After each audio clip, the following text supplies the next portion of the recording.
Game face. Okay, it's live. What's up, Vaughn? You know what you should do? What should I We were do?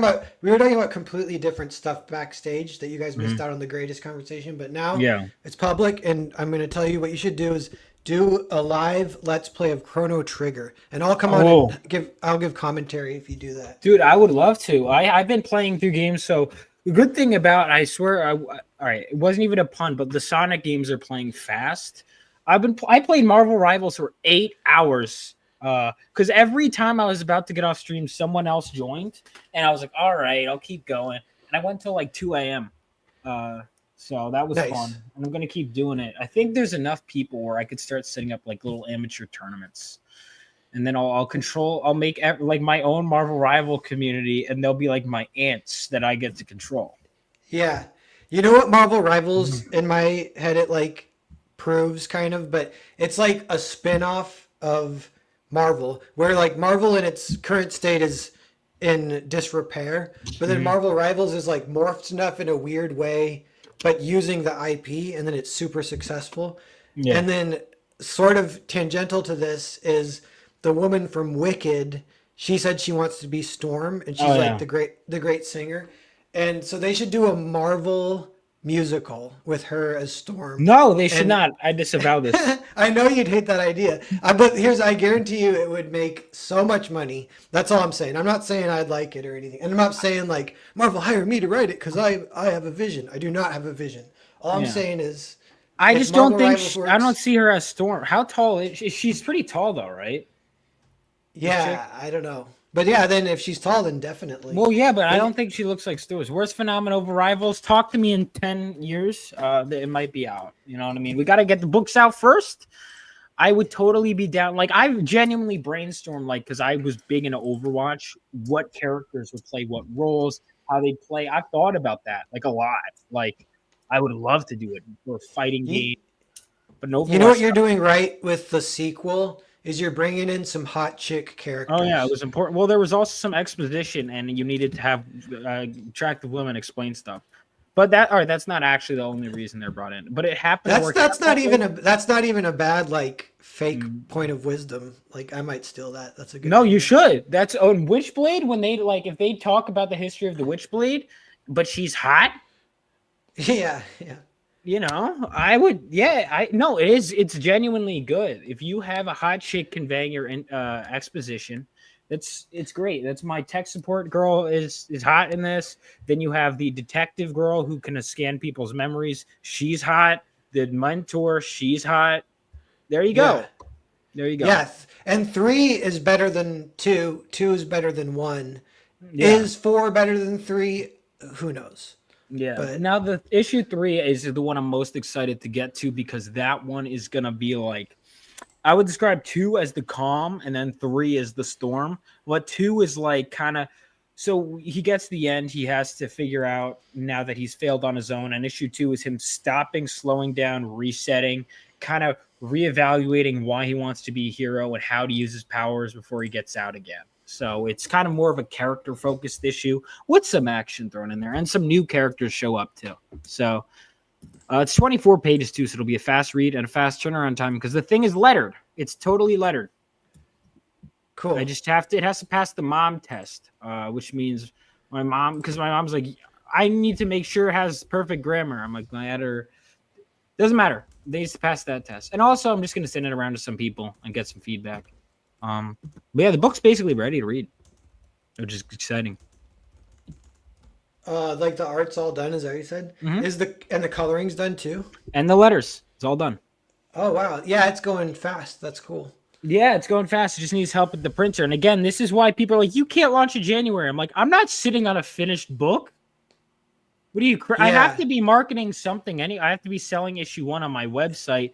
Well, it's still on my website. I'm just also selling something else. So you could go ahead and order it on my website. You can read the first 10 pages. You can read issue 1 on Global Comics. We got options, baby. You know, so I figure let's have it on there. Do you need the link, by the way, or you have it, right? The link to oh yeah, it's posted in the description. Okay, gotcha. And we'll have Dale is a good mod. He's posting for anyone, yeah, who wants to pick it up. Yeah, you know what I was thinking too is like, so if you're, say, one of the themes of this stream is the young guns of crowdfunding, Yes. and it's the two that I want to feature are you and Tanner Edelman, who he did get back to me, and I think he might pop in later. So Okay. you guys My can meet each rival. other. Yeah, and friendly rivals even, but you and Noah are like not friendly rivals, I think. Noah starts all this. Noah is like he talks crap about like Shelby Robertson will be on and he'll be like saying I'm like you can't talk about Shelby that way. But then again, I guess I do kind of talk I'm with Billy Tucci about his ball, so I guess it checks out. But no, Yeah, Noah is funny, dude. Noah, I'd love to meet up with Noah. I love Noah. Him. What do we got? Yeah, we got a couple young guns around here. but I'm trying yeah, to so organize us into a pack. yeah, like so the young gun thing. Yeah, you know because you are young, but there was a tweet. Some of this, I feel like I'll send Tanner the link now, just in case. Um, you hold on 1 second here, everyone. That's also part of why I'm expanding to digital. You know, is because it's just another option. I've read a ton of digital comics, even if everyone's preferred is physical. If you want the story bad enough and you don't have the money, you will read it digitally.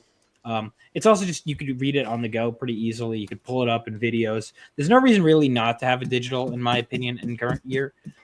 Yeah, If you're afraid of piracy, well, if people care enough about your book, someone will pirate it. Any book that's on the shelf right now is pirated. Online, even if there's not a digital version available. You know, you're gonna at the end of the day, it's gonna happen, and you have to just kind of accept it. So, you can get it digitally. You could buy the PDF from Global Comics, actually, of issue 1, and you could also yes. get on my campaign. So the fact that you're releasing issue 2 pretty quickly after issue 1, not many people pull that off, so that's cool. And Mhm. then as like a young developing writer, this is like if you're competing against the mainstream, which like the best of the mainstream, like not the mainstream, like it's kind of a cope to be like the mainstream is in shambles, we're better than the mainstream anyway. Yeah, Like like then you actual. relax. Yeah, like you don't Yeah. want to pick on the like 50th best selling book or like the worst selling book and be like, see, I'm better than this. Like, yeah, okay. Yeah, yeah. So you picture like actual legendary writers, and you're like, how do I get there? Especially when, so this is the thing, like they will be like Mark Miller tweeted this today. He said like when I was 21, I did a 3 year run on Swamp Thing, and I checked and it was 30 issues. It was him and Phil somebody, and it came Yes. out in hardcover. It's 125 bucks. I think I'm totally gonna buy it because I'm kind of excited to see what young Mark Miller was like or whatever. But yeah, it's like you're sort. It's like how do you even compete against that? But the fact is, if you're pumping along the way you are, you will. The way the learning curve works, and it's like you're just gonna get better and better, Yeah. and before you know it, you will be like like making some soup. It's not that Phenomenova is not good It's not already. my best work. If my best work is issue 1 and I Yeah, never it's like your improve, best work is ahead of you for both of you probably. Tanner, are you there? I would hope so. God, I hope so. Not because I'm not proud of Phenomenova, I am, but I want to do better and better and better. I want this to be an ongoing series and then get other projects. Also, I haven't read any Mark Millar stuff, actually. I've seen Kick Ass so many Hey, what's up, times. man? What's going Tanner, on? what's up? Nice to meet you. I Yeah. Hey, have, nice to meet you. for Christmas last year, I got like 4 Mark Millar books, and I haven't read any of them yet. Oh yeah, And pop some of those open. They're good. What ones are they even? I'm just Kick curious. Ass, Kick Ass 2, Kick Ass, the Hate Girl, and the Prelude, the Hate Girl Prelude, and Jupiter's Legacy. Oh nice. I have Jupiter's Legacy. That's the next one I might read. I'm reading Magic Order 4 right now, which is amazing. But and they go kind of fast too. Like I'll usually read a trade in a week. I'll read like one issue a day. But Tanner, so real quick, you guys, what that my idea for this stream. Right now, there's just 8 people watching, but I hope it might get. There's a little theme to it, so it might get viewers after the fact. But I think, I wonder if everyone's wondered this or been thinking this, but there was a tweet from Rob Liefeld, and he's like, "Who is even young in comics anymore? Is Yeah. there anyone? Is there like literally anyone?" And everyone's like, "There's nobody." and they're like, what happened? Like the industry straight up is dying. And we're like, okay, in crowdfunding there are a few young people, but there really aren't even that many. Yeah, And so I want to there used even to be a lot. There used to be a lot a few years ago. I remember, like, it felt like on Twitter, like every week there was a new young creator. Like the Grayscale book comes to mind. If you remember, Grayscale was like an old, I say old, few years ago, crowdfunded book. But it feels yeah. like everybody's just disappeared pretty much. Yeah, and that was is his name because that book was pretty sweet, and it's he also did another book, Yeah, and it was yeah. about the alien abduction, and it was drawn by Canales. There's like a little thing with Canales, like I want to one day buy every book he's drawn because he's very prolific. But if you just buy every book he's drawn, you will have such a fun smorgasbord of crowdfunded comics. Have you worked with Tim Tanner? I don't know. No, I have Nander not. Fox Schaefer, he has a very good lineup of stuff. Tony James, he's got great potential too. Yeah. How old is Nander? Not that it's not like they He's have to like be 2 years under a older than certain- me. Okay, Yeah, so if they're in their 20s, that's like a good. Yeah, all right. So who do I get to kick down at? Let's see. Tanner, how old are you? Yeah, I'm 24, and I apologize. I don't have the 25, webcam. baby. Oh man, I'm the young one here. Oh jeez. Yeah, Uh, Tanner's even younger than Vaughn because I thought of Vaughn as the youngest. But what were you saying? Yeah. Tanner? Well, I I got was a saying, baby yeah, sorry I face. don't have the webcam set up. I just moved, and so like I don't know where anything's at. Unforgivable, dude. Yeah, I know. Sorry about that. Unforgivable. Dude, Yeah. I was checking in on you and I stalked you and you have over 2,000 subscribers Yeah. and you're making videos like every month or something. It looks like. What's Yeah, your I was channel? making it like it's Noble Comics on YouTube. Yeah, I was doing twice a week. Damn, I've been on For a YouTube long for time. 11 years and I never really cracked it. I think I'm finally starting to get it. I got lucky. I got because like a year, two, maybe like 2 years ago at this point, I made a Goku versus Superman video. I got like 180,000 views, and so it literally took me from 40 subscribers, where I had been at for like a year or more, to 1,000, and then from there happens, it just dude. kind of snowballed, right? And so I just kept doing kind of that style of video, and Cool. gained some traction there. Did not translate into sales though, because I think it's like a completely different, kind of. Because viewer they're like, base. I want Spider-Man. Yeah. Yeah. They don't care about my little crowdfunded book, which is Yeah. understandable, right? It's not what Yeah, they're I here got to for. go back to making these kinds of videos though. The ones that you're doing, like this is the kind of content I'm trying to lean back to. Like so sneak peek. I like because I was playing what was her name? I was playing as Magic, and she is like one of my favorite Marvel characters, and I'm like, dude, I love this character. But like, there's no way these people know her backstory, and I'm like, her backstory, if you read the original comics, is insane and so complicated. I would love to do a video on it. Yeah, It's like, she's what- hot now, right? Because Marvel Rivals and everything. People, I think, would be down for that type. Yeah, that Yeah, she's like Psylocke, she dude. gets the most fan art or a lot, and I don't even know who she is, but that's a cool name for a character. I'm gonna go ahead and do this video for especially people like you guys that are like, oh, I don't really know. Like Noble, I don't know if you know her backstory. in I know original. isn't she like Colossus's sister? Something like Okay, that? we're gonna make this video for you guys because that's the thing. Appreciate People are like, I think she's this. She is. But it's like the history is so interesting.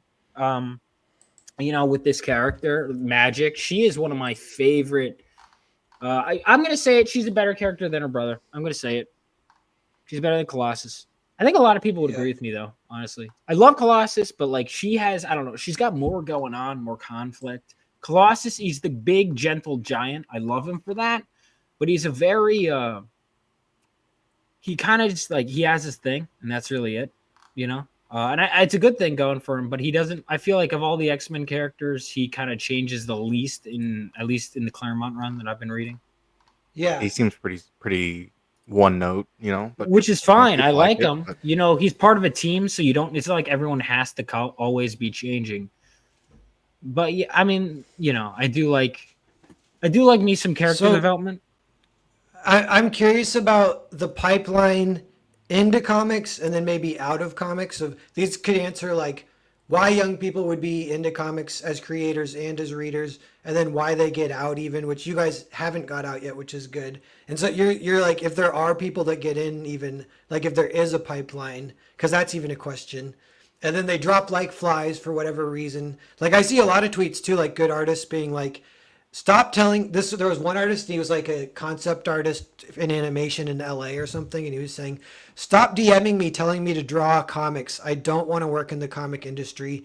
It's a shit show. I just want to work in animation." But I think animation is a shit show too. I've heard now also, but Everything and everyone is a shit show. Come on. yeah, it's things are in disarray. But yeah, Tanner, you go first. Like, were you into comics like from as a kid? How did you get into them? Yeah. So I've been into comics forever. The way I got into it initially was my dad, who's not like a comic fan by any means, but he just kind of grew. He's like Gen Xer. He just kind of grew up in the era where like everybody knew who Superman was. Everybody knew these characters, and so we would watch like whatever Super Friends or whatever. And then whenever I took an interest to it, he would buy me comics. He would like go whenever he was on a trip, he'd go like buy some 90s floppy comics that someone's, selling a whole case for like $5 or whatever. And so he would just bring those random ones home, just a bunch of whatever he found.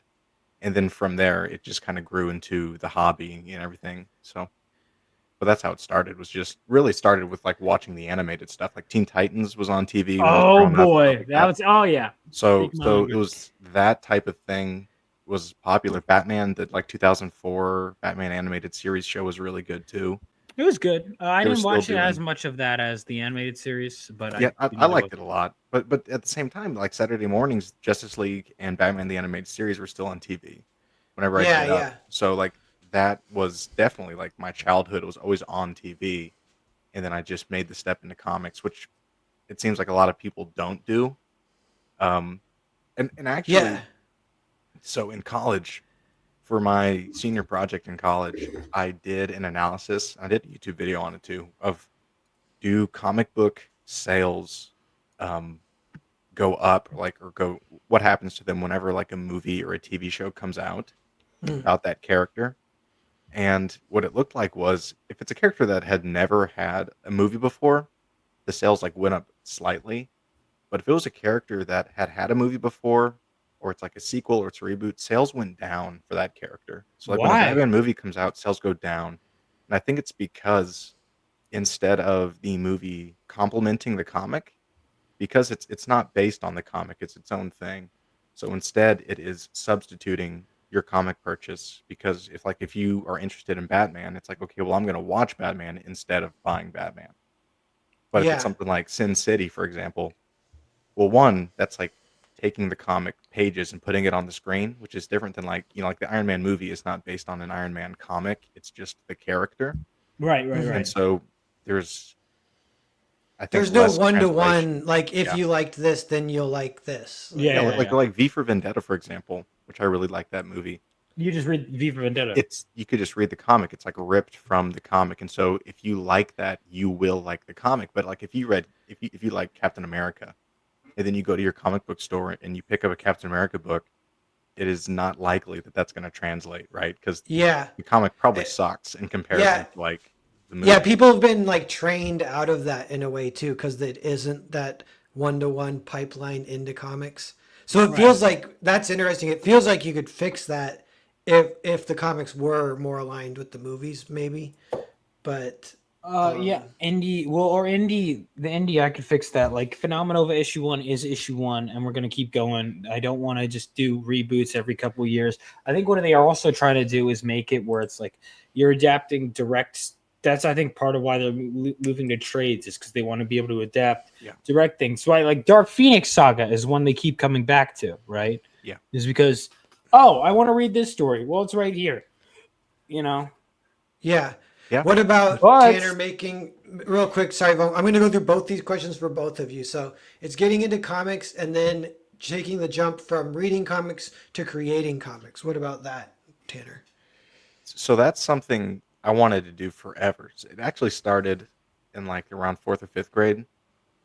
I was talking to my dad about it all because I was into Marvel a lot, and he kind of told me like who Stan Lee was, and for me that was like mind blowing. That this one guy made all these characters, and so from a young age, I really liked to draw really more than I liked writing for until I was like 18, and so I Mhm. like to draw, and kind of my mentality was like, well, anybody can trace a character. I want to draw my own characters, that kind of thing, and so I would just draw my own stuff, and so I've always kind of had like quote unquote my own characters, even though they're just on paper. And so that was kind of always in my mind that that's what I wanted to do. And I didn't really know how to do it because it's kind of like how do I even approach that? And then, going to college, graduate and everything. Actually, while I'm in college still, the whole, Comicsgate thing starts, and a friend of mine told me about it, and that kind of laid the path out pretty clearly of like how does this process work? Find someone to work with. Hey, here's some small printers that will work with you, and just kind of really clarified the process. And so it was something I've always wanted to do, and I knew that I never really wanted to work at like Marvel or DC. Mm-hmm. And Comicsgate was like the final piece of like how do you actually do that. So Yeah. it was really, I mean, it was pretty straightforward with me, which is nice. Because you would have kind of come up as comics were already coming down, like, Yeah. I guess, right? Mm-hmm. They've been going down Yeah. for a while. Yeah. Yeah, it's like that. Like that- as long it as I've been started, like- reading comics, modern comics have been. Yeah, it's like it's maybe around 2012 or something is when it really started. Yeah, I would say, or 2011, which is when I started reading comics. But again, it just shows the timelessness of the characters. That even when the industry is, When was the Scott Snyder Batman? When did that was start? 2011, 2012, Okay. 2011, one of those two. Yeah, because It was right around when I started reading comics. Yeah, that was the first series that I really got into. See that again, Yeah. I'm an idiot. Because that series was with this shit, and I had such an irrational hatred of Damian Wayne that I refused to read anything that had Damian Wayne as Robin, even if apparently it was good. But it was also the one issue I read was the Mr. Freeze special. The one issue everyone hates, that one annual. And I read it and I go, oh, this is what New 52 Batman is like? All right, done. And apparently that is like the one bad issue and everything else is good. But I read it and I said, this sucks. I don't want it.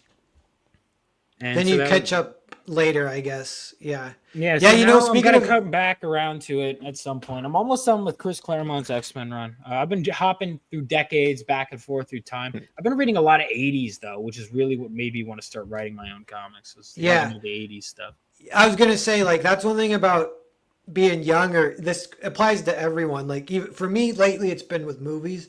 But if I feel like I'm kind of dissatisfied with movies, although they've been getting better. But in general, like the past 10 years, I've been like, and I've just been watching older and older movies, and I've been kind of into it. I've gotten down to like 1939 now. I'm watching like old ass movies, and I'm like, that's I what I don't love these. understand is if you're not satisfied with the current stuff, you can get it. Yeah, and it's a great way to like learn, or we're all standing on the shoulders of giants kind of thing, and especially even with comics, like because it would be like with you guys, I guess Frank Miller and all that is like before you were born, right? Because for me, that's like I was like super young right when he was doing his stuff, and then I found it later. I found it in high school, but yeah, Vaughn, what about you then for getting into comics and then transitioning to creating comics? Give me those two stories or whatever.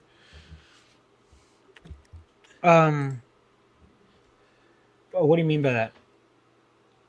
Like your like what origin transitioned story. me into getting into reading comics? Yeah. So it was when I was I went to college for filmmaking, and it was kind of around there that things started to take a turn.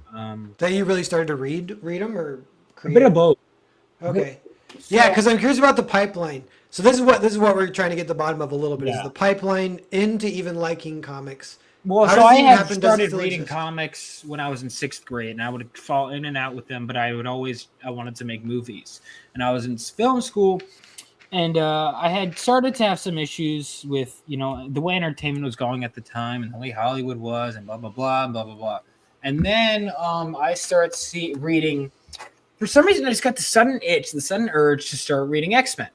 And I get the urge, and I start reading Giant Size X-Men #1 into Chris Claremont's run. And just seeing the way it went, like idea after idea after idea after idea, big budget idea, and I just really started to have a deeper love for comics as a medium. Like I had read stories and liked them, but this is really when I started to appreciate comics as a medium on deeper levels than I had before.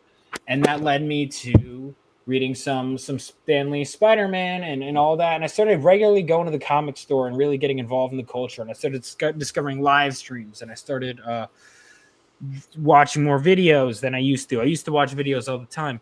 And I started to kind of realize, I was like, well, that superhero idea I had when I was a kid. And then this idea I had it for a series of movies became animated series idea. I was like, what if I just make it a comic book? Because it was funny how this is going straight to animation. This is going straight to film. I liked comics, but I was like, it's not starting as a comic book.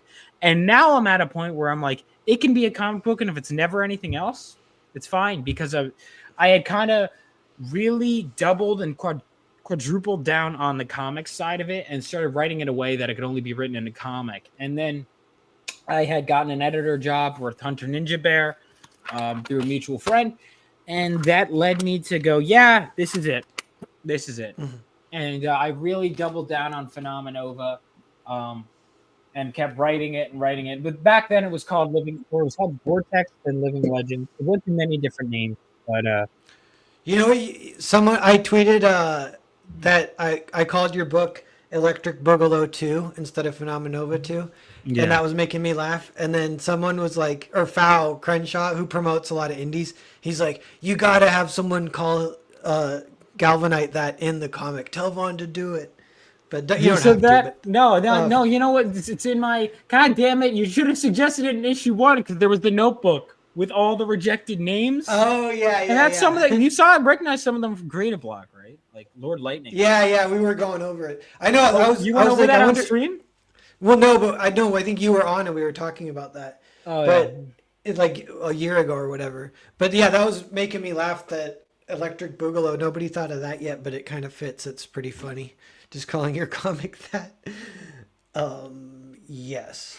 So yeah, the like kind of wanting to get into movies and that pipeline landing you in comics. That's me too, pretty much similar thing. Yeah, it was budget too. I always had these big budget ideas, and then I'd be like, "Oh my god, like I'll never get the capital for this." And comics, don't get me wrong, they're expensive, but compared to movies, the stories I'd be telling, I would never be able to. And I have all this energy, and I'm like, let me do it. And I like doing YouTube anyway.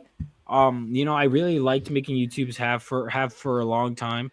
And I was like, yeah, well, I could keep doing YouTube and use it to promote my comics. I kind of like that. But in the process, I found that I was almost making all my YouTube content around comic books promotion and less about... My YouTube content was getting less creative, I felt. And I'm trying to get back to a creativity. There's only so much creative energy and only so much time in the day, you know? Yeah. But yeah, that's a good balance if you're writing and making YouTube. With both you guys are kind of doing that. For me, I'm like, I want to do YouTube, but I haven't got super good at it yet. I barely have the time because then I'm drawing too. So I really get... Yeah, if you're drawing, that's different too. But yeah, and like the other thing is if you're into movies and then get into comics through that, there's kind of a process where comics will win you over. Eventually you'll read one and you're like, I kind of like this better than movies, like at least like the best of comics or whatever. And that can kind of help with that journey too. You kind of get bemused or whatever the word is. You get enchanted. But yeah, so that's the pipeline in, and then we have this situation now from this tweet by Liefeld. You kind of think of it by ages. So part of it is when did he tweet this? I got to reply to it. It was a few months ago. Oh, never mind. Oh yeah, I remember that then. Yeah. Yeah, and he's like, and by the way, I'm not just noticing this now. I've noticed it for a while, but I'm only saying this now. But yeah, the tweet was like, because people my age don't care about it, generally speaking. Yeah, and he was saying like, is there literally just anyone even in their 30s in the mainstream right now? And the answer to that is like, there's almost no one. I know Dennis Camp, because he was on Miller Time. He's my age. He's like 38, I think, and so he's young, ish. But that's the only one I can think of, like just him. Then you can think of ones who were kind of young, like, but it was like 10 years ago. Like, who's the guy who wrote Venom and then he kind of had a drug breakdown and got kicked out of the industry or whatever? What? Donny Cates? Yeah, Donny Now Cates. what happened? I don't know. Sorry not to spread rumors. Donny Cates seems cool enough to me, I think, and I think his writing is good. I don't know. I've met him in person, and he was super cool in person. I talked to him on Twitter also, and he was like a huge asshole. But in person, Uh, he was cool. But Yeah, Venom, yeah. I heard so much good stuff about it. I tried reading it like 2 or 3 times, and I could just, like, never get interested in issue 1, and so I just kinda never got in. Okay. But he wrote the book, God Country, and I read that before I knew who he was, and that book was really, really good. I Okay, think that was, like, cool. before he got big. Yeah. Um, it's highly recommend. Yeah, and like I think he might be like 45 now. I don't know, but I it would help my data if I knew because that's kind of what I think is like 45 is like the young cutoff where they were the last generation who kind of slipped in before everything went crazy, and they also didn't do anyone behind them any favors. Like not that that's expected, but it would have been nice if like whatever some bravery in the industry, although you like there's still that here and there, and now things are seem to be healing a little bit now, which is exciting, I think. And I think like there's a metaphor too of like in the 80s, this is the kind of one reason I want to talk to you guys too, because in the 80s, you know people talk like the legend of what's her name? Berg. Does she have Berg in her name? The lady who went over to England and brought back all the Scottish writers. Do you guys know what I'm talking about? She was on yeah. Miller No Time clue. too. She was an editor. Karen Berger? Yeah, Karen Berger. Yeah. So it was for like the imprint in DC Vertigo gets started. She brings over the Scottish writers, and that's a weird thing too. I just know this from Miller Time, but Scotland, so they have a huge like 90% of people who lived in Scotland all read comics, so they just had a weird, huge comic culture, and it was producing like a lot of great writers. So she brings them all back to New York, and they start Vertigo, and that's like kind of starts this legendary run of great writers that kind of goes all the way to today, and that was cool. So like, but it's this transfer of talent, of this discovery of talent, like where there actually are like headhunters for talent, because I feel like that hasn't been a thing for 10 years, but and that so I feel like the crowdfunding is like ripe for the picking of talent, but also everyone needs to like try so hard to get as good as possible as fast as possible. Yeah, and the crowdfunding thing is like it. I almost feel like it's like a s- I'm not going to say a scam in the way that it's like not real, but it feels like such an easy way for young talent to like get out there, right? And like, hey, here's my stuff, come see it. Hmm. But it seems like it is almost just used for older talent, right? Who Yeah. doesn't work in the main industry Hmm. anymore to kind of use I their see own a bit IPs and a stuff bit like of that. both. I see a bit of both for sure, but I think that's definitely it's almost used differently for each two with different Right. Yeah. mindsets. It's totally different between the 2. Yeah. Um, it's like a whole different ball game if you're an unknown creator and you're trying to actually get attention like the term crowdfund for if you're a young creator almost like doesn't apply because Yeah, it's not exactly crowdfunding in a you way. need to have it done already, right? Yeah, or That's a if big you thing. don't have it done, you need to. It's also, if you're, I think it also comes from you have something to sell or do you have something to prove, and that's not saying you don't have both. I have both. I have to both sell you something and I have to prove myself. Sure. But it's kind of like, um, I'm not bringing it to crowdfunding to make money, at least right away. If I do, great. But my goals are to get my ideas out there, and then I can hopefully make money after the fact. A lot of people when they're backing, they're investing, um, and it's Yeah. become this like a weird amorphous thing where a lot of people are like making all the money on the crowd fund, and it's just an interesting way because it's like I don't know. I just find it an interesting way of going about it because it's almost like yeah, exactly. If you're up and coming, you have to prove something. And man, that is why I worked as hard as I did on Phenomenova. I mean, I would have anyway, but it forces you to work harder, which is good. You know, Well, so here's the thing too, like with the metaphor, again, for movies, what I think of is like the early 90s is like an energy where the movies were really embracing indies and indie creators were getting a lot of shots and stuff. And I'm like, that would be nice maybe for movies, but it would be nice for comics. If like that's something that we kind of need. We've had this stagnation for like 10 plus years, and something's coming. Things are getting better, but nobody knows what it's going to look like. But the way the movies would work a little bit, and it still kind of works this way, is there's like an opt-in system where you have to. The onus is on you to opt in, and how you opt in is you have to make a movie. So if you make a movie and it's not, it doesn't even have to be that good. But the fact you made a movie is like such an accomplishment that that's a foot in the door, and people will talk to you. They'll give you a shot at another movie, maybe, or whatever, you know. Yeah. And that there's so many creators that started that way, and filmmakers, and comics is kind of similar. I feel like anyone who's made a comic, they immediately have my respect, Yeah. and from there the journey is just to like get as good as fast as you can so you can maybe compete with the mainstream.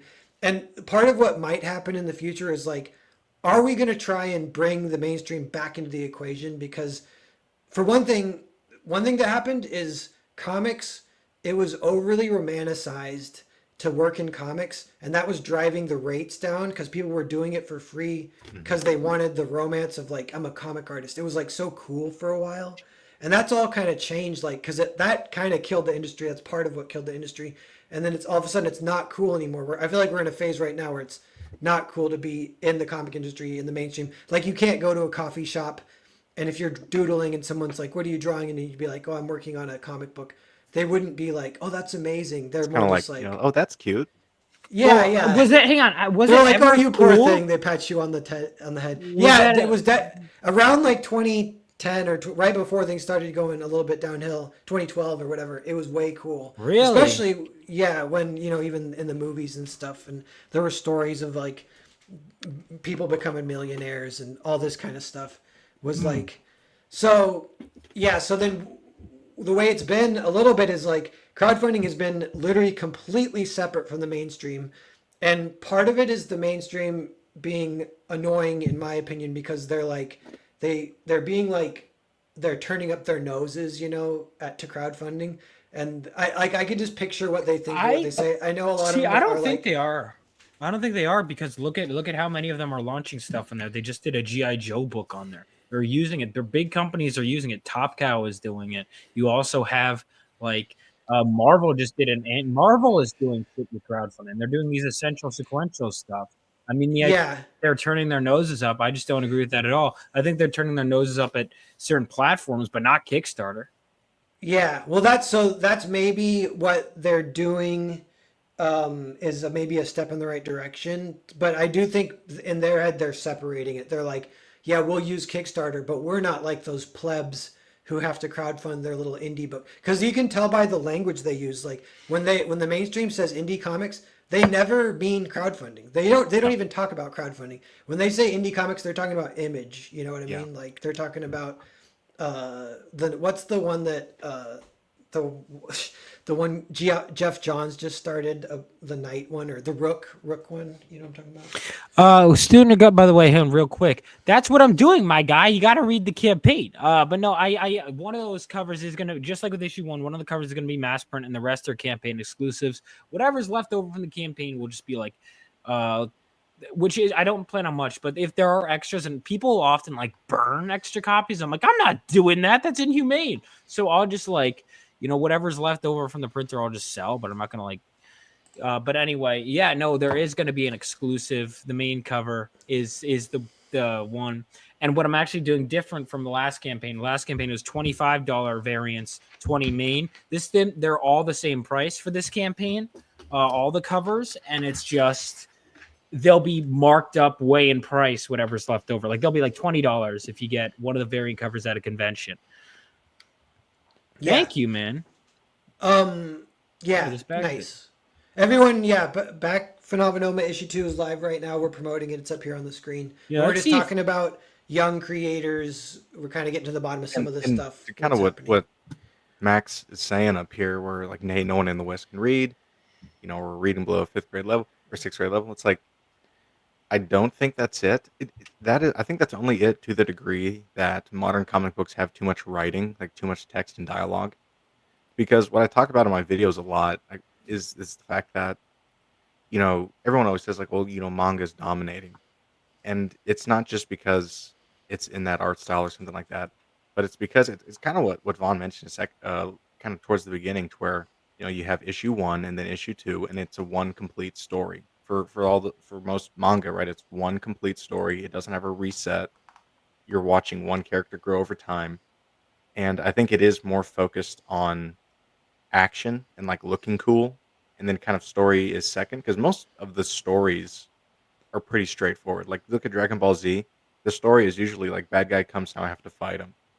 But there's so much hype and excitement in the pages that you just don't get in like an American comic book. Like, there's I don't know if I've ever read an American comic book and had like hype, that something was happening, versus like you read, got it like right next to me is the the manga chapter where Goku goes Super Saiyan for the first time, fighting Frieza. It's like Mhm. it's like insane energy coming off the page, and it's totally different than like action in a Western book, because I was rereading Batman Year One, and there's the scene where Commissioner Gordon is beating up Flass, Oh, and gotcha. it's like super iconic, and it's a very Oh yeah, he great throws him the. narrative Oh scene. wait, no, are you talking the naked scene? Yeah, after he beats him up and leaves him naked there, and it's like, and the whole fight though is like 4 panels, Dude, David extremely quick. Mazzucchelli is Yeah. a master. Like his stuff, like I would always be like, "Oh, Jim Lee is my favorite growing up," and I still love his stuff. But man, when I started like revisiting Tim, because Tim Sale was like, it's so cartoony, whatever. Now I love his stuff, and now that he's gone, especially, I miss him and his stuff. But like Mazzucchelli, man, like But yeah, his that's the thing. panel work is on The another level. art is great, and I think that's kind of the difference.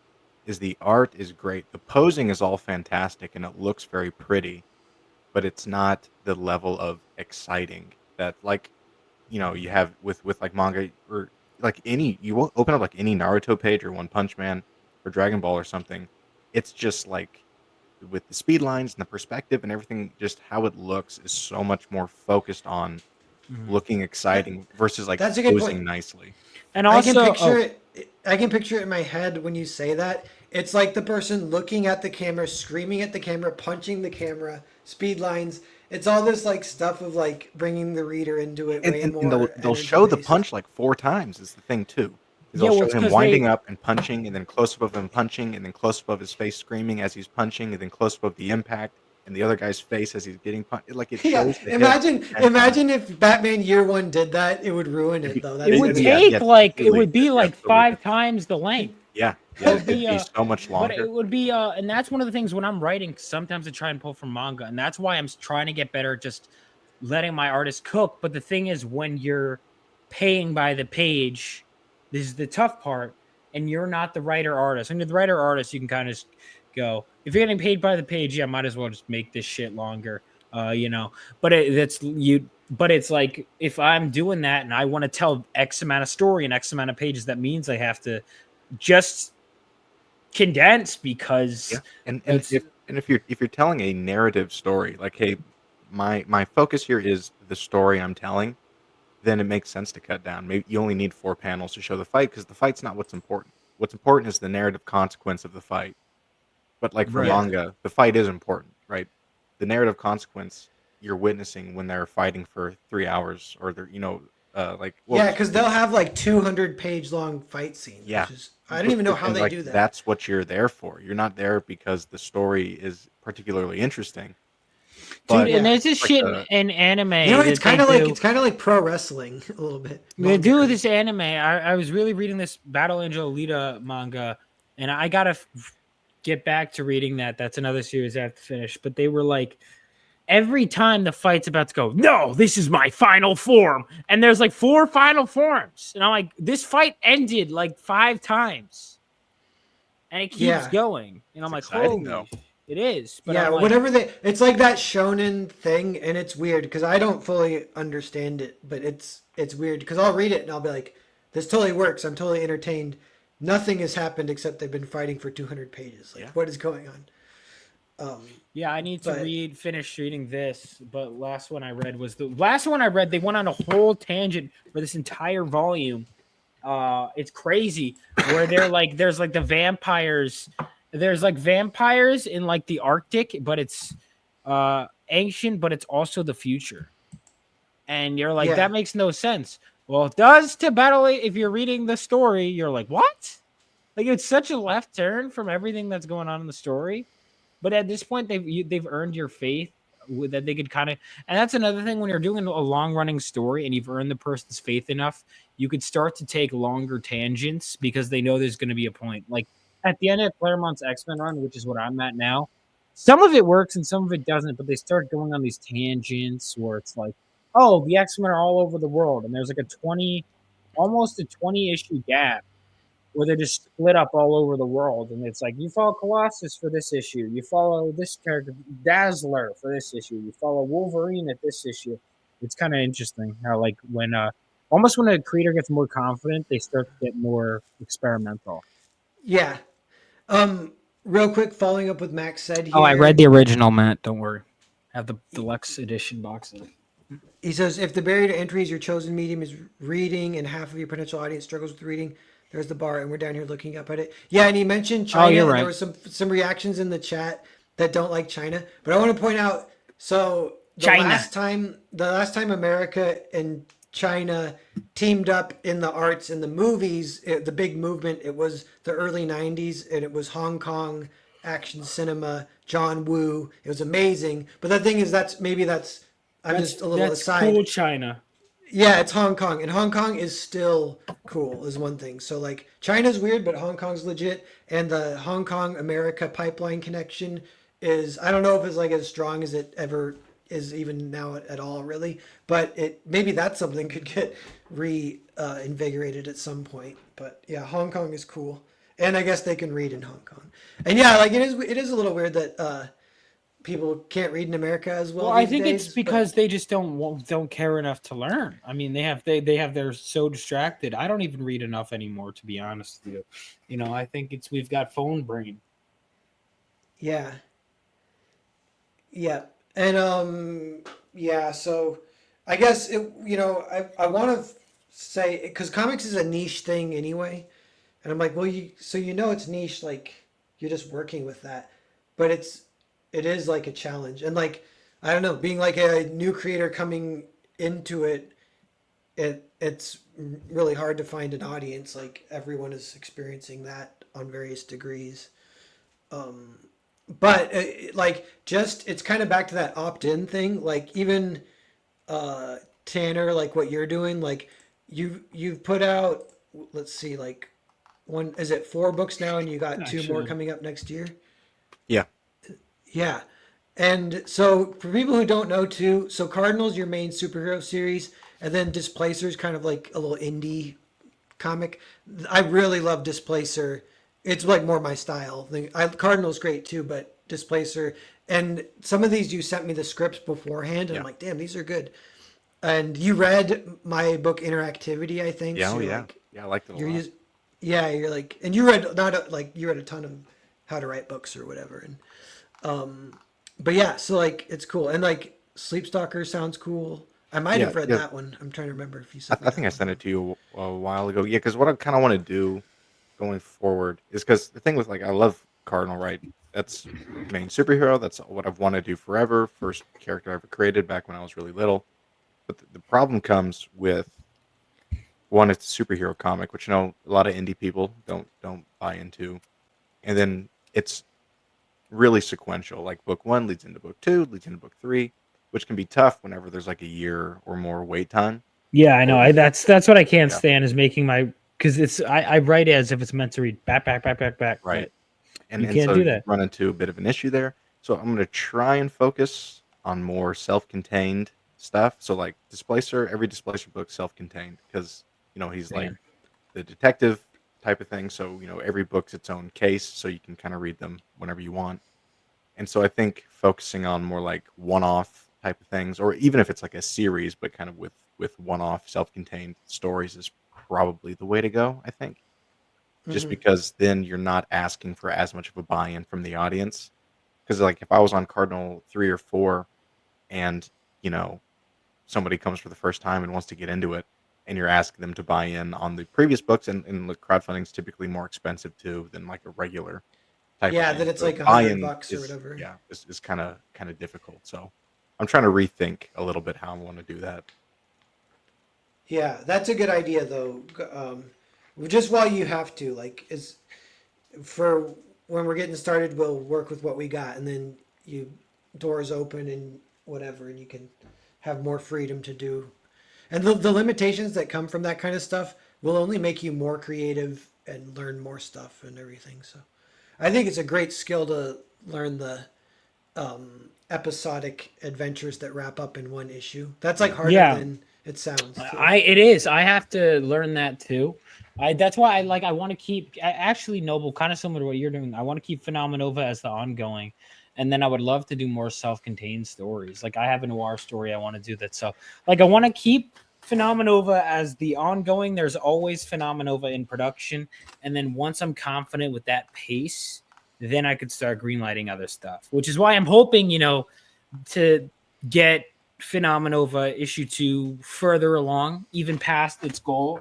The further it gets, the more confident I am that we can really keep this pace and keep it going, and actually exceed it, if anything. I'd like to go faster.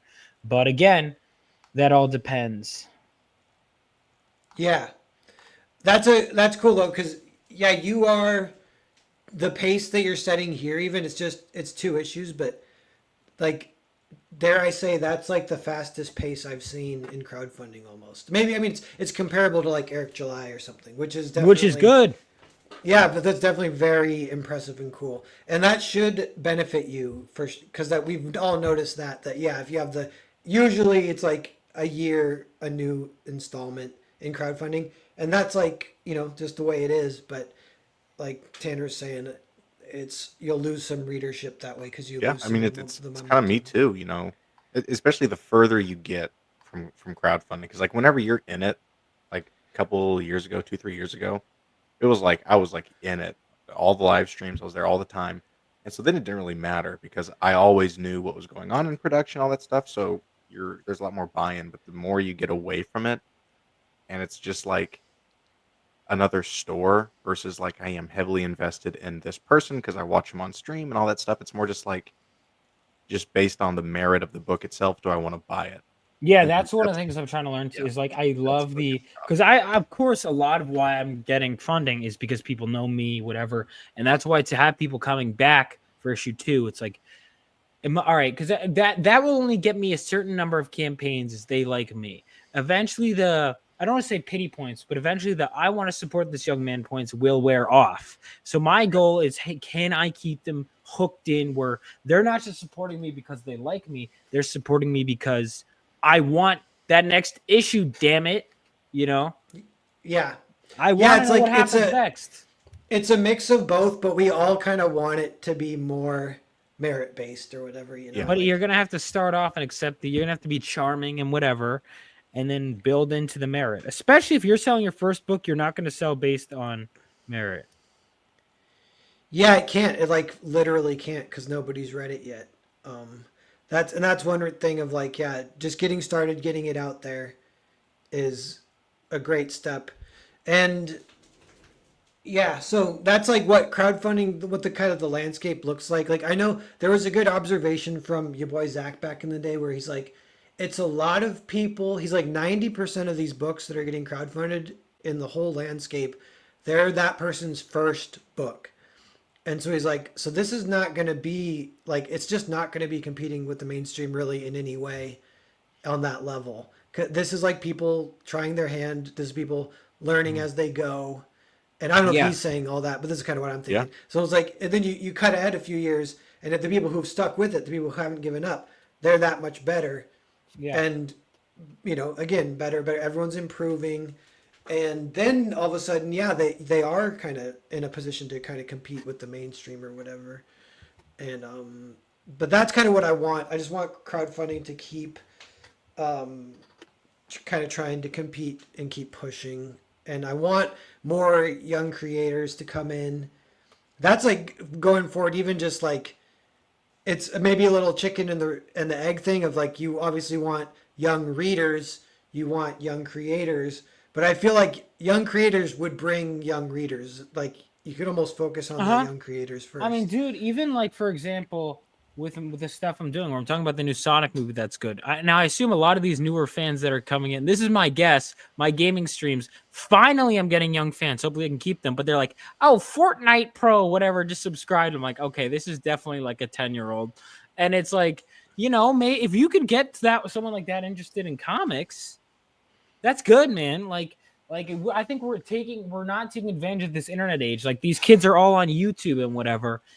um let's pull them into this. That's what I'm trying to do. Get that excitement, get that. I think a lot of comics YouTube, and I've certainly contributed, and there's reason for it, is people going, my God, you see what they just did? And like that is definitely has its place, but it's also like getting kids that are so full of energy to sit down and read is tough. And if you're not going to bring them in by talking about how bad recent comics have been, maybe a few of them, but you want to get like the stuff that gets kids excited. Yeah, if you look at, you know, the comic book YouTube videos that like get the most views, it's usually not the stuff that's like, what was it, like the New Warriors type of Yeah, thing. yeah. It's usually stuff where it'll just be like whenever Thor stops holding back, and it's just talking about a comic where Thor went crazy, Yeah, and yeah, it's like yeah. that's the stuff where you'll see it gets like 1 million views. Yeah, It's like, that Yeah, happened yeah, to me. like that Matt channel, MATTT. It's all positive, pretty much. It's not negative at all. Yeah, or like my most viewed short, I got like 46K on a short that was right after the Wolverine movie came out, where it's Wolverine is strapped to the cross. And I'm like, what happened? I just did a bunch of Wolverine shorts, got lots of views.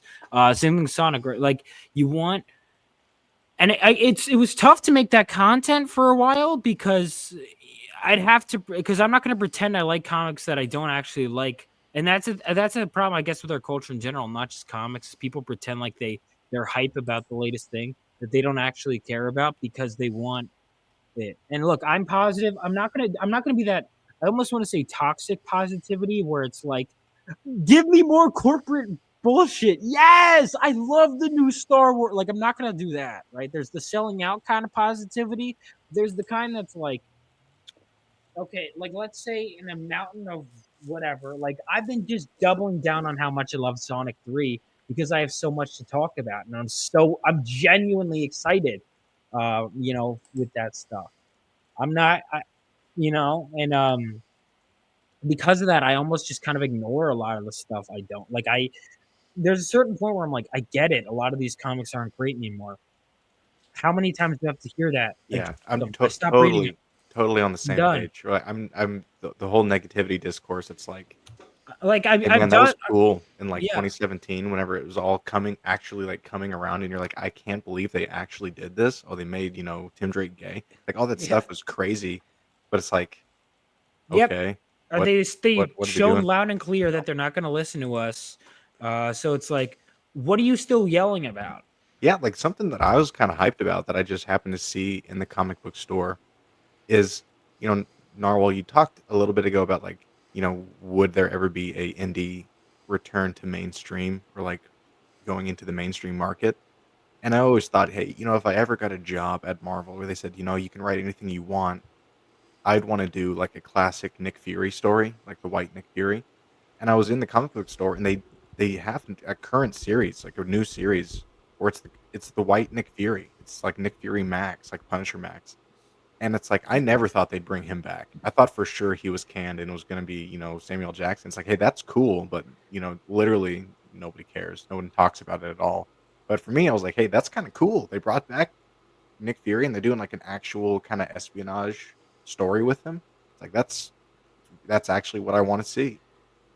Yeah, no, and they started bringing back Claremont X-Men stuff with Wolverine, and who knows? Some people actually told me to check out some current X-Men. My girl Magic just got a series. Maybe I'll go ahead and review that. Worst case scenario, I spend $5 on a book, and I'm like, yeah, that wasn't good. But either way, that's content, and that's another thing too. They're going to beat us in the price market and the accessibility market. They're going to outclass us in a lot of way. And so I fear that a lot of the time indie marketing almost depends on you saying the mainstream sucks. If they got their act together and you don't have a way to market, that's the problem. Like, what if suddenly all comics started getting good? If your entire model is they're bad and that's why you need to buy my book, you're screwed. So you're going to have to grasp at straws. And that's one of the things I've thought about too. You know? Yeah, because it was a little different in 2017, 2018, 2019. Crowdfunding was like a gold rush there for a second. And it kind of Missed felt it. like mainstream was like the lowest it had ever been, where there was literally almost nothing was like available to buy or whatever. And people were dropping off. People were dropping off like flies, like that had been lifelong Yeah. comic purchasers were like, I'm done.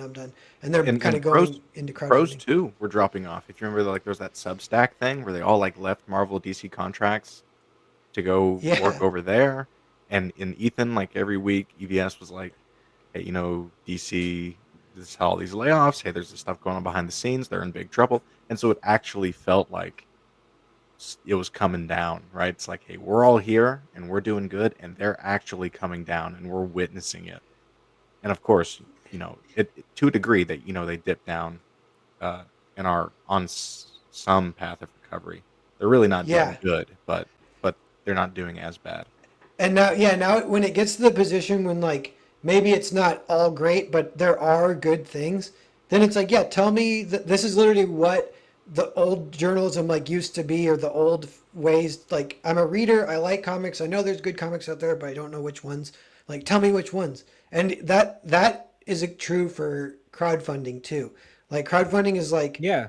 like what is the percentage, like if it's even half, say like half of them are like totally pretty fun reads or whatever, and so we're all just trying to find them. Well, half would be kind of easy to find. If it was half, you could almost just back everything and you're like, all right, that one wasn't that great, but it's maybe a little lower than that. I don't know what the percentage in crowdfunding is where it's like where I'm like finding it, loving it, backing it, reading it, loving it. That might be like 20 to 10% or Yeah, something, it's in my experience, it's been pretty low, and I've backed quite a bit of stuff. Not as much in the last year or so, but I've backed quite a bit of stuff, and I'll say most of it, it's kind of like what your boy Zach said. Most of it's not like doesn't blow me away, Yeah. but it's like, hey, you know what? I like that. That Yeah. was decent enough. It's Yeah. like, hey, that was not bad. Even if it's only like, hey, it's a 50-page book, and there was like one really cool scene, or like something was drawn really cool here, or there's like a funny joke. It's like that's good enough for Yeah. me. Like, hey, you know what? This was your first time or whatever. Pretty good job. Not bad. That's all I'm really looking for Yeah. like Yeah. crowdfunded stuff. And if it's not going to I be even like, amazing, or go ahead, Vaughn. Sorry. if it's not going to be amazing, it has to have serious potential, and the creator has to show that they're willing to accept criticism and are willing to grow, and they're willing to fulfill. Yeah. You know, Yeah. in Yeah, a timely manner. In crowdfunding, I actually kind of enjoy finding books that I would kind of think of so bad they're good. Not to name names and not to even like use that as like, I feel like that's truly a compliment if I ever read that about a book. It's like where it has such energy. Like, speaking of the manga or whatever, like you read some books and you're like, all right, this by classical standards, the art and writing might be subpar, but I just love this book or It was a whatever. big swing. Even if it was a miss, it was a big swing, right? There's lots of personality. And Yeah. Yeah. like for me, it's like that movie Bullet Train that came out where it had like Brad Pitt and all those people. That movie had like when it came out, I think it did not very good, but people seemed to like it. But I watched that and I was like, man, this movie has so much personality, but I just don't enjoy it. But I Yeah. respect the fact that it has like it has a lot of style where it's like this person really cared a lot and tried to make a cool movie, even if I didn't like it, you I've know? heard that Yeah. about that Yeah. movie. I haven't seen it, but I heard that it was like a fun time. That no one thought it was like anything amazing, but it's fun. Whereas, did you see that piece of shit movie with Dwayne the Rock Johnson? It was like corporate Chinese Die Hard. It was Skyscraper. Ass. Okay, They all mix up in my mind. I don't even know that's which funny one's because which. there's my It's the my most in-laws. corporate movie I think I've Yeah, ever seen. my in-laws have like an obsession with the movie Skyscraper. What? Yeah, so What is good I've about that never movie? I think it's kind of like I don't think they seriously think it's like really good. I think it's kind of like a joke to watch. Oh, well, Yeah. maybe it's Okay. so Like bad it's Dwayne good. Yeah. Johnson, and he's jumping from a But skyscraper. kind of thing. Have you seen Pacific Rim Uprising? Now that was a theater experience. That I've was not. like so that movie was like bad into good into bad again, but it was bad, but only like funny good. But then, all right, so that movie, on top of it being a terrible film, we had just watched Pacific Rim at my house, a movie night at my house, and I was like, "This is awesome." We go to the second one, and first of all, main character from the first movie nowhere to be seen, but that's okay because we got the second to main character. Have you seen the second one? Can I spoil it? What are you talking about? What Pacific movie? Rim. Oh no, but go ahead and spoil it. I don't All right, so the one character from the first movie that returns dies in a plane crash. And I'm like, are you fucking kidding me? And then on top of that, they left the light on in the theater. And so there are a bunch of middle school girls in front of us, and we start laughing ironically because it's so bad. And like the funny parts, like they're so not funny that they looped around to being funny. But I think they heard us laughing and were like started laughing, but they were laughing because they thought the shitty, unfunny jokes were funny. We were laughing because the shitty, unfunny jokes were so unfunny that they were funny. Mm-hmm. And Yeah. Yeah, it It's was not quite even. the experience. Oh, so what this is getting a little bit into is like, it's sort of like quote unquote creative bravery, although not to be like cringe, but Stunning and yeah, brave. like they're like putting yourself out there like a little bit. Like I like when art is like taking a little bit of risks, whatever that might be. You know what, I don't, I can identify with myself if I'm just a little nervous about putting like publishing some book that maybe someone will like make fun of me. Then I know, like I kind of know that's kind of a good feeling to have. It means you're like pushing a little bit, you know. Like I don't know if you want to like even push too much or if that's possible, but yeah. Do you guys know what I'm saying? Yeah, you gotta what am I trying to? You have to tread your own comfort, right, to a degree, so that Yeah. you know if you're not, if you got to push yourself a little bit, right? You can't get too complacent. Yeah, you can try some new weird stuff, like Yeah, even you don't with want to get storytelling technique formulaic, and right, yeah. and I predictable. know that's a little problem that has been for a while, and it might be ending too. But I kind of think there was just too much hero's journey 3 act structure Yeah, just everywhere, too and much X-Men ripoff in yeah, like standard superhero story type of thing, and even Hey, talking about. I think that's pretty cool, man. Hey, I did say yeah, that. That's Cardinal for me. Cardinal's kind of the same thing, where it's like a standard superhero story. It's very familiar, but it's you know probably not what most indie people are looking for, right? Because in my mind, it's like I made it because it's what I wanted to make, and I thought it was cool. Um, but for most people who are not invested in the indie space, right, they're like, well, if I want a character like Cardinal, I can just go read Batman, who's an established version of that. Yeah. Even though trying to read Batman today is like trying to do a jigsaw puzzle, because if you go look on the shelves, there's like 15 different Batman books going on at one time. So I have no clue where to even start right now if I was going to. Mhm. But yeah. That's a little bit of an issue too. yeah, Yeah. So we're gonna kind of start winding down. We'll take a look at both your guys' books, what you have available, Mhm. and let me know what you guys are going on in the future. But I want to let the chat know we got 17 people watching. Thanks everyone for being here. And this God stream is bless. kind of, yeah, it's kind of had this theme. We're talking a little bit about the young guns of crowdfunding, the past, present, future, the pipelines that are bringing in young people and or kicking them out because there's all these issues that we're trying to. So everything seems to be slightly healing, if slowly, which is good. It's gonna get And worse before it gets better, but you got to weather the yeah, storm, and it will get better. yeah, and but it is an interesting thing to like keep your eye on. It was an interesting observation by Rob Liefeld that it's a sign of like a dying industry, you know. Which, but I think it can like course correct or whatever. But in where I live in Washington State, my dad hikes all the time and he volunteers in the summers on trail crew. So they go up into the mountains and fix the trails and make new trails and stuff, build bridges and stuff. And they sometimes they'll go deep, deep into the mountains and they'll need chainsaws to like build the bridge. So there's this group of old men, I forget what they call them, but they're like cowboys because it's the only way you can get the chainsaws all the way into the mountains is with a horse. So there's these cowboys that wield chainsaws on horseback. Dude, there needs to be a book about those guys.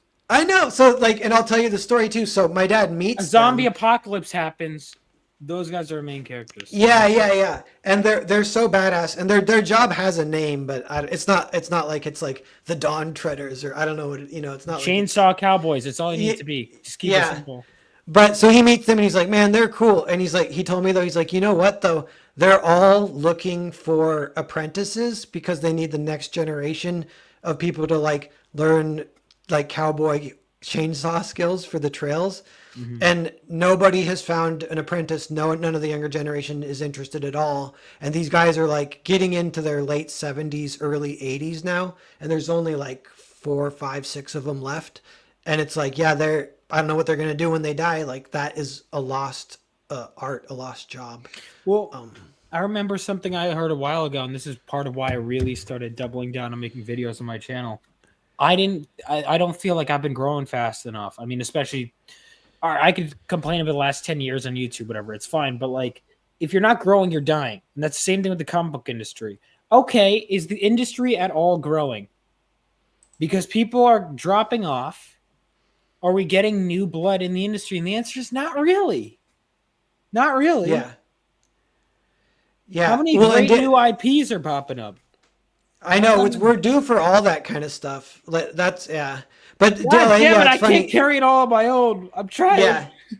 Dale A says, makes me happy anytime I see a comic book creator under 40. See, I agree, but what's funny about that is 40 is such a low bar. Like, it would be fun to see someone like under 20. I would be like, Jesus. Fuck yeah, let's go. Yeah, but something else is like, and just the way people age has kind of changed. And I don't know if this is cope or whatever, but I kind of feel like 28 is the new 18 almost, which is insane, but it's like kind of true, or something like that is true. I'm still a child is what he's saying. Yeah, so like people have a little more time, but it's like if you actually take an 18-year-old now, because like in the 90s it used to be 18-year-olds breaking into the comic industry. Oh, yeah. It's amazing. And you get the young gun energy. That's like Liefeld and stuff.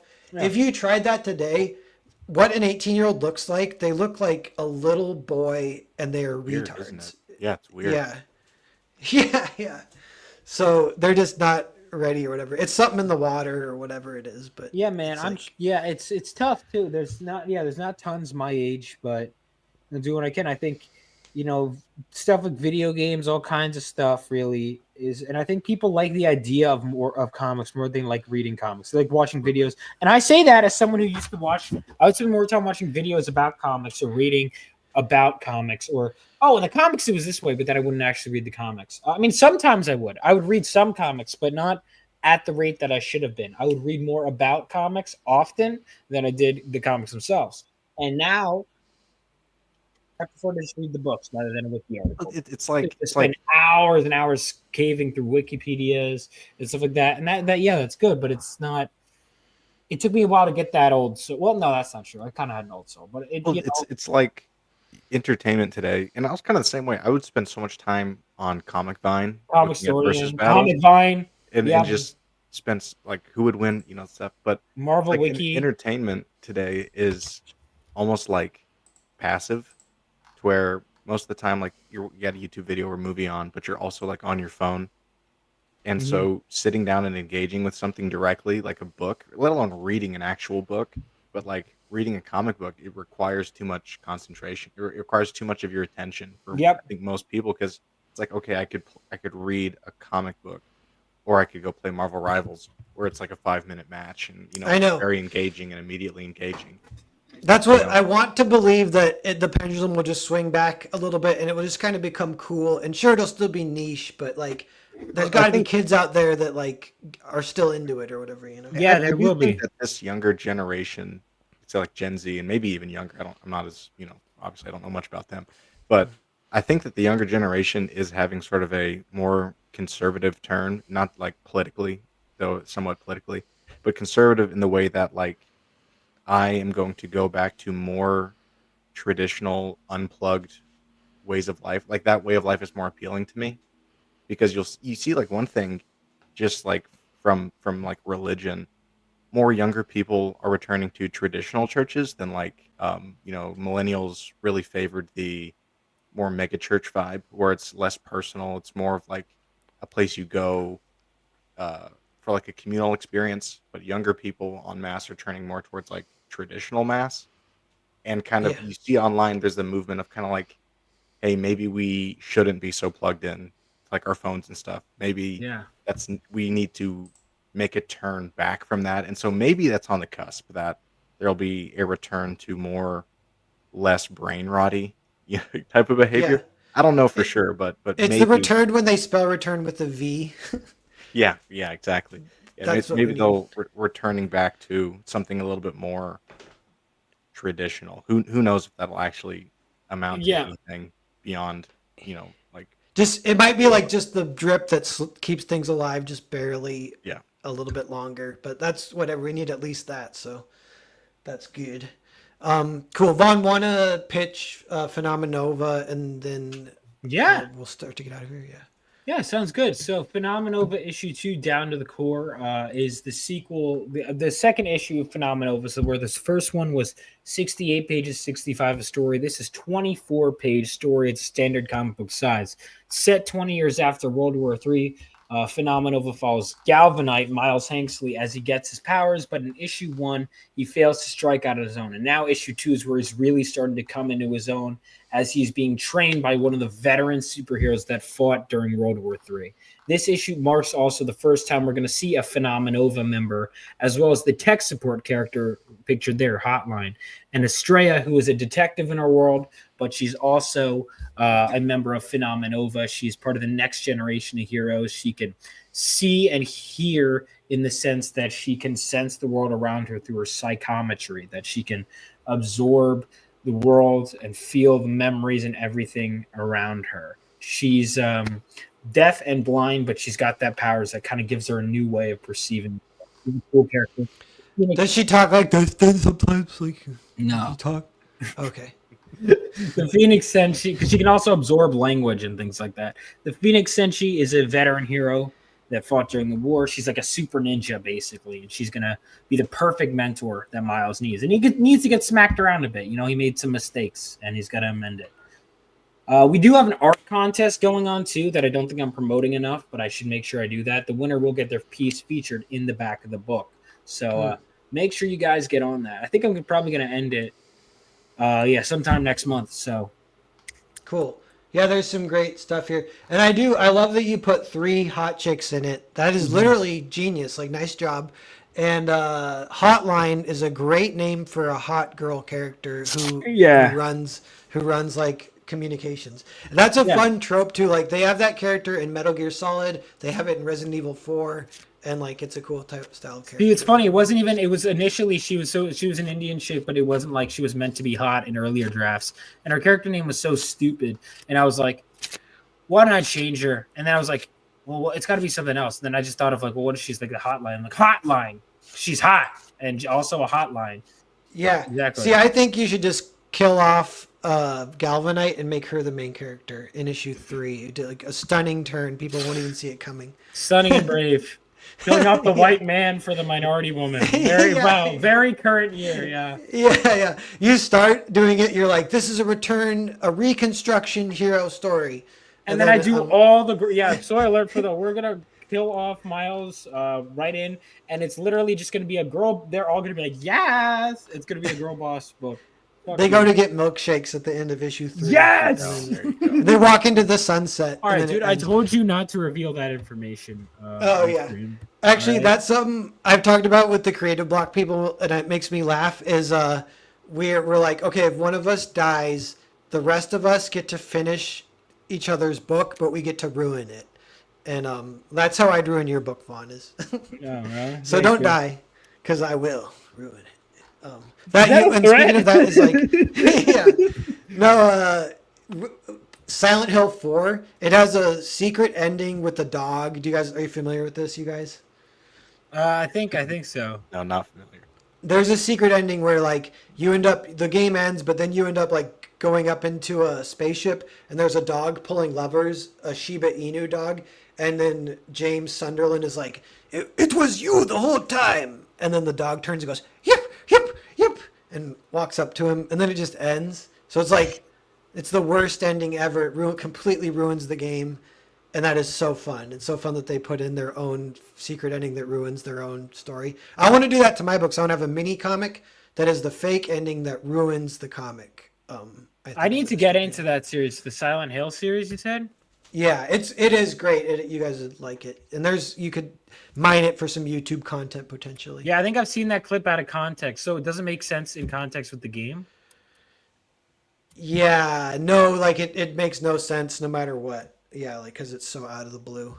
And I've talked randomly. This is a little aside too, but I've talked about comic book achievement hunting. Like video games have that, and I'm like, it would kind of be fun if comics have that. And I'm like, what would even be some fun achievements that you would want to put in a comic where you're like the first person to do this wins. And like I know one that I've already won according to myself is the biggest banana, because Grand Prix 2 has a giant banana in it.